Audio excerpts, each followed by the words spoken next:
ശരി Josy. Pothanikkad KSEB section ഓഫീസിലെ ക്രമക്കേടിൽ വിശദീകരണവുമായി KSEBയിലെ CITU സംഘടന. സബ് എഞ്ചിനീയർ ഗിരീഷ് സംഘടനയുടെ ഭാരവാഹി അല്ലെന്ന് KSEB വർക്കേഴ്സ് അസോസിയേഷൻ പ്രസ്താവനയിൽ പറഞ്ഞു. ലക്ഷങ്ങളുടെ ക്രമക്കേട് കണ്ടെത്തിയതിനെ തുടർന്ന് ഗിരീഷ് ഉൾപ്പെടെ 3 പേരെയാണ് KSEB സസ്പെൻഡ് ചെയ്തത്. RB സനൂപ ചേരുന്നുണ്ട് വിശദാംശങ്ങളുമായി. സനൂപ, നമ്മൾ ഇന്നലെ ഈ വാർത്ത പുറത്തുവിട്ടതാണ്.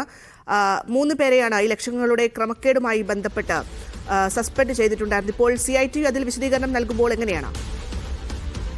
ഭദ്ര, മൂവാറ്റുപുഴ ഡിവിഷൻ ഓഫീസിന് കീഴിലെ പോത്താനിക്കാട് സെക്ഷൻ ഓഫീസിലെ അസിസ്റ്റന്റ് എഞ്ചിനീയർ ഗണേഷ് കുമാർ, അതേപോലെ sub engineer Girish, worker Eldho KM എന്നിവർക്കെതിരെയാണ് കഴിഞ്ഞ ദിവസം KSEB നടപടിയെടുത്തത്. ലക്ഷങ്ങളുടെ തട്ടിപ്പ് നടത്തിയെന്ന് ആഭ്യന്തര വിജിലൻസ് കണ്ടെത്തിയതിനെ തുടർന്നായിരുന്നു ഇവർക്കെതിരെ നടപടിയെടുത്തത്. ഇതിൽ ഈ ഗിരീഷ് KSEB CITU സംഘടനയുടെ മൂവാറ്റുപുഴ ഡിവിഷനിലുള്ള ഭാരവാഹി എന്ന തരത്തിലുള്ള വാർത്തകളൊക്കെ വന്നിരുന്നു.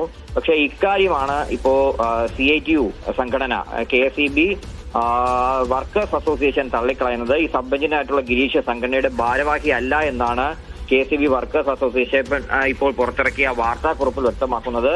അതുകൊണ്ട് തന്നെ ഇവർക്ക് യാതൊരു പങ്കുമില്ല. അതേപോലെ ഈ പറയുന്ന പോലെ മൂന്നാമത്തെ ആൾ വർക്കർ എൽദോ KM, അദ്ദേഹം INTUC കാരനാണെന്നും CITUവിന്റെ ഈ വാർത്താക്കുറിപ്പിൽ വിശദമാക്കുന്നുണ്ട്.